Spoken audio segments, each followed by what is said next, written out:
Bonjour, and welcome to FrenchTube, your ultimate destination for learning and enhancing your French skills. Join us on this enriching language journey. So, are you ready?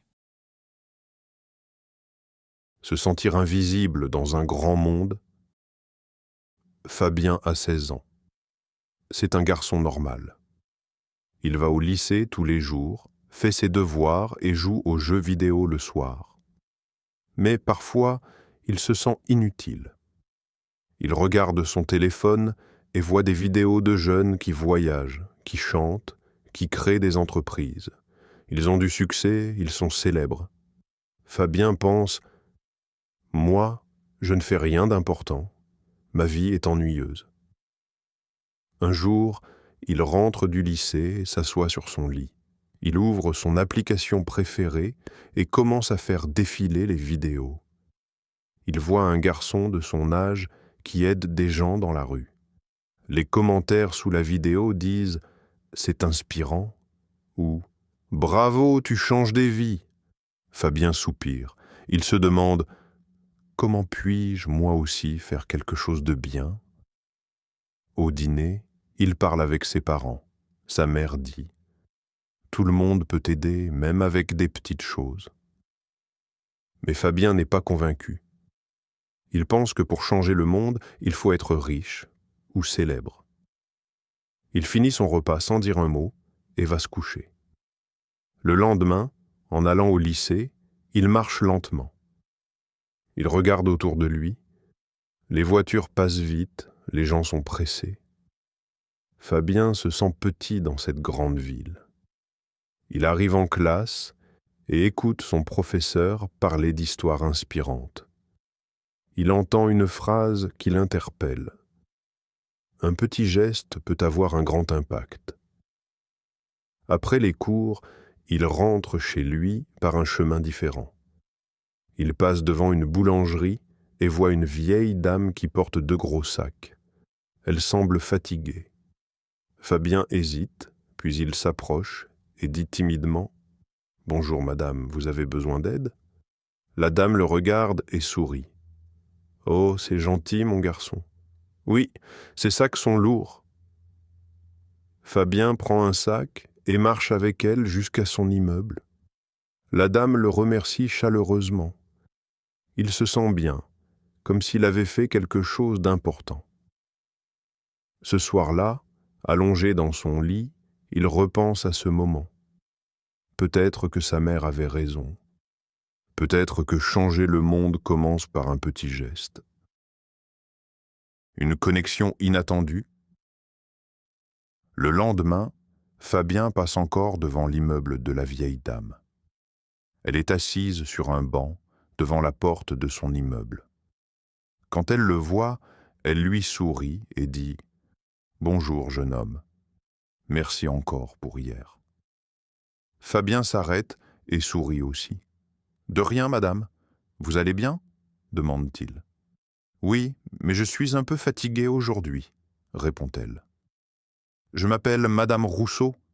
Et toi ?»« Moi, c'est Fabien. » Madame Rousseau lui propose de s'asseoir un moment. Fabien hésite, puis accepte. Il n'a pas l'habitude de parler avec des personnes âgées. Mais Madame Rousseau a l'air gentille. Ils commencent à discuter. Elle lui raconte qu'elle habite dans cet immeuble depuis 40 ans. Avant, ici, c'était différent. Il y avait plus d'enfants qui jouaient dehors. Maintenant, tout le monde est pressé. Fabien écoute avec intérêt. Il n'a jamais vraiment fait attention au changement de son quartier. Pour lui, tout a toujours été pareil. Madame Rousseau continue. « Mon mari est décédé il y a 5 ans et mes enfants habitent loin. Parfois, je me sens un peu seul. » Fabien est surpris. Il pensait que toutes les personnes âgées avaient leur famille près d'elles. Il comprend que ce n'est pas toujours le cas. « Vous voyez souvent vos enfants ?» demande-t-il. « Pas souvent, » répond Madame Rousseau avec un petit sourire. Ils ont leur travail, leur famille. C'est normal. Mais parfois, j'aimerais avoir plus de visites. Fabien réfléchit. Il ne sait pas quoi dire, mais il sent que Madame Rousseau est contente de parler avec lui. Avant de partir, elle lui dit « Si tu passes par ici, viens me dire bonjour. Ça me fait toujours plaisir de parler avec quelqu'un. » Fabien sourit. « D'accord, madame. Bonne journée. » En rentrant chez lui, il repense à cette conversation. Il comprend que parfois, un simple « bonjour » peut faire la différence dans la vie de quelqu'un. Il décide qu'il essaiera d'être plus attentif aux autres. Le pouvoir des petits gestes. Le lendemain, après les cours, Fabien passe devant l'immeuble de Madame Rousseau. Il s'arrête et regarde autour de lui. La vieille dame est là, assise sur le banc comme la veille. « Bonjour, Madame Rousseau », dit Fabien avec un sourire. Elle lève la tête et sourit aussi. « Ah, Fabien, quel plaisir de te voir. Viens t'asseoir. » Fabien s'assoit à côté d'elle et ils commencent à parler. Madame Rousseau lui raconte une histoire de son enfance. Fabien l'écoute avec intérêt. Il aime ces petits moments simples. Après quelques minutes, une autre voisine, une dame âgée avec une canne, passe devant eux. Elle porte un sac lourd. Fabien se lève immédiatement et propose son aide. « Bonjour, madame. Vous voulez que je vous aide ?» La dame le regarde, surprise. « Oh, c'est très gentil, mon garçon. »« Oui, mon sac est un peu lourd. » Fabien prend le sac et l'accompagne jusqu'à sa porte. Elle le remercie chaleureusement. Quand il revient, Madame Rousseau sourit. « C'est rare de voir des jeunes aidés comme ça. Tu es un bon garçon, Fabien. » Ces mots touchent Fabien. Il réalise que les petits gestes peuvent apporter de la joie aux autres. Le soir, à table, il raconte tout à ses parents. Sa mère est fière de lui. « Tu vois, Fabien, il ne faut pas être riche ou célèbre pour faire une différence. Aider quelqu'un, c'est déjà important. » Fabien réfléchit. Il décide de continuer à aider les gens autour de lui. Le lendemain, au lycée, il parle de son expérience à ses amis. « Vous savez, j'ai aidé une dame à porter son sac et elle était super contente. » Son ami Hugo sourit. « C'est cool.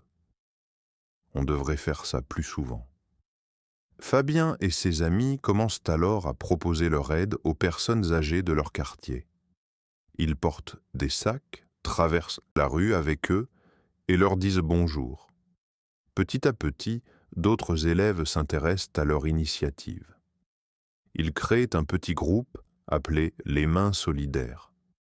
Fabien comprend alors quelque chose d'important. Ce sont les petits gestes qui changent le monde. Un changement positif. Quelques semaines passent et Fabien continue à rendre visite à Madame Rousseau après l'école. Chaque jour, il lui dit bonjour et passe quelques minutes avec elle. Il parle du passé, du présent, et parfois de petites choses simples comme la météo ou les fleurs dans le parc. Un jour, Madame Rousseau lui offre un petit gâteau. « C'est moi qui l'ai fait ce matin. Goûte-le » dit-elle avec un sourire. Fabien prend une bouchée. « Il est délicieux. Merci, madame. » Madame Rousseau est heureuse. Ça me fait plaisir de cuisiner pour quelqu'un. Fabien réalise que passer du temps avec elle ne lui demande pas beaucoup d'efforts, mais cela la rend très heureuse. Au lycée, son groupe, les Mains Solidaires, grandit.